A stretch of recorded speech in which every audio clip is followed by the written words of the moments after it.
घनिष्ठ मित्र हैं, एक दूसरे के अन्योन्याश्रय संबंध है। एक दिन बैठे थे आपस में, पुरंजन ने कहा, मित्र मेरी घूमने की इच्छा हो रही है, मैं भ्रमण करना चाहता हूं संसार का, पृथ्वी का। अभिज्ञात ने कहा कि देखो पुरंजन, तुम्हारी भले घूमने की इच्छा हो रही है, लेकिन हम तो अपने घर में ही अच्छे हैं, हमारी कोई घूमने की इच्छा नहीं हो रही है। पुरंजन ने कहा, नहीं मैं तो घूमना चाहता हूं। अब पुरंजन अभिज्ञात को कहने लगा कि मैं जो है घूमने की जा रहा हूं। अभिज्ञात बोला कि ठीक है, घूमने के लिए जाओ, लेकिन मेरे को मत भूलना।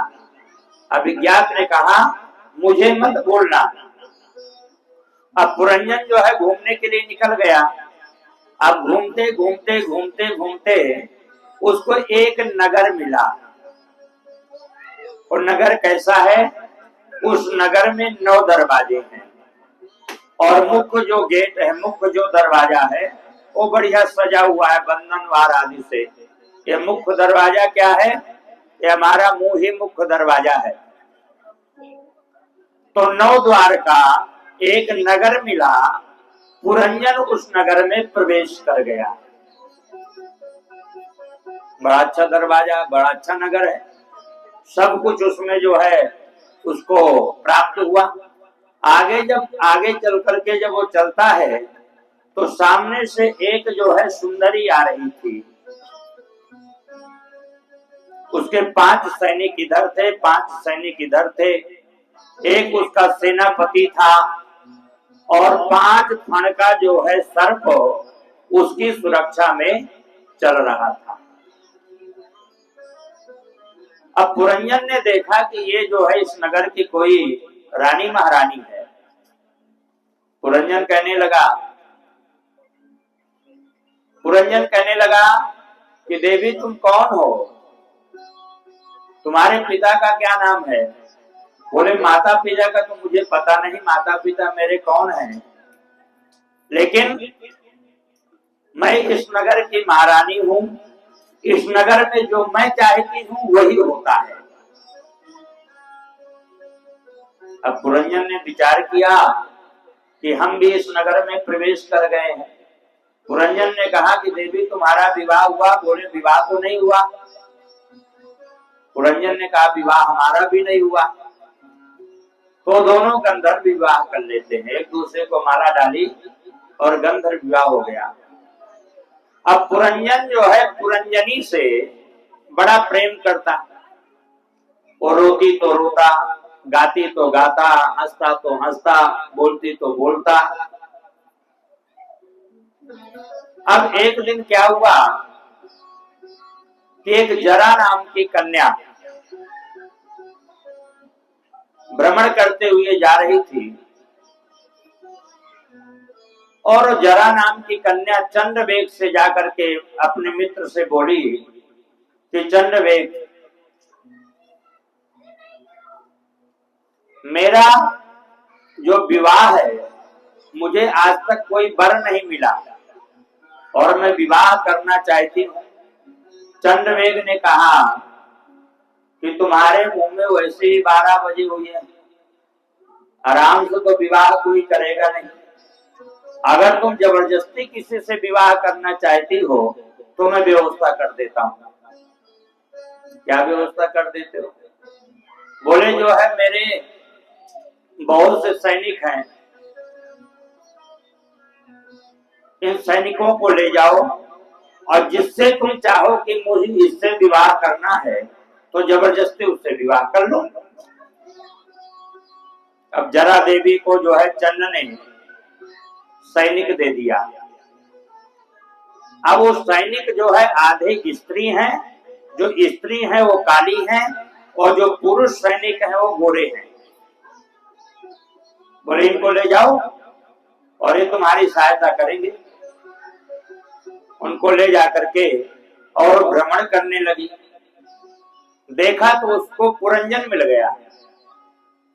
अब वो जरा नाम की देवी पुरंजन से विवाह करने के लिए तैयार हुई, लेकिन पुरंजन तैयार नहीं हुआ। तो उसके जो सैनिक थे पुरंजन और पुरंजनी के सैनिकों का वध कर दिया। उनके कितने सैनिक थे? 11 सैनिक थे। जब सैनिकों का वध कर दिया और जो पंचफण का जो सांप था उनकी जो सुरक्षा में था वो भी घायल होकर के बेचारा भाग गया। पुरंजन से जबरदस्ती विवाह कर लिया। अब विवाह करके जब आता है तो पुरंजन रोने लगता है, मेरे बिना पुरंजनी क्या करेगी, क्या होगा, कैसे रहेगी, खाना खाएगी कि नहीं। और अंते यामति सागति, अंतिम अवस्था में प्राणी की जैसी मति होती है वैसी ही अगली गति उसको प्राप्त होती है। पुरंजन की मृत्यु हो जाती है और अगला जन्म उसका स्त्री के रूप में प्राप्त होता है। पुरंजनी के रूप में उसका अगला जन्म हुआ। अब पुरंजनी जो है एक राजकुमार जिसका नाम था मलयध्वज, उससे विवाह हो जाता है। अब मलयध्वज से उसका विवाह हो जाता है पुरंजनी का।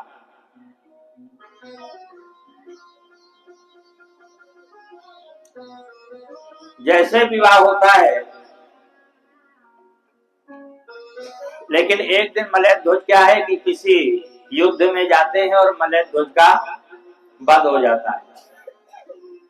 अब वो पुरंजन जो है, पुरंजनी विचार करती है कि मेरा पति मारा गया। अब वो सती होने का विचार करती है। इधर जो अभिज्ञात नाम का उसका सखा है, वह अभिज्ञात नाम का सखा विचार करता है कि पता नहीं मेरा मित्र बहुत दिन से मुझे छोड़ करके घूमने के लिए गया है और पता नहीं वो कहाँ घूम रहा है। अभिज्ञात अपने मित्र का पता लगाने के लिए चल देता है। तो चलते चलते वह जो उसका मित्र है दूसरी योनि में चला गया पुरंजनी, वह अपने पति का शरीर लेकर के और भस्म होने के लिए जा रही थी, सती होने के लिए जा रही थी। अभिज्ञात पहुंचा और जाकर के कहने लगा, रे मित्र क्या कर रहे हो? तो पुरंजनी कहने लगी कि किस बात का मित्र? मैं आपको न जानती हूँ न समझती हूँ और आपने मुझे मित्र कैसे कहा? तो फिर अभिज्ञात ने समझाया कि देखो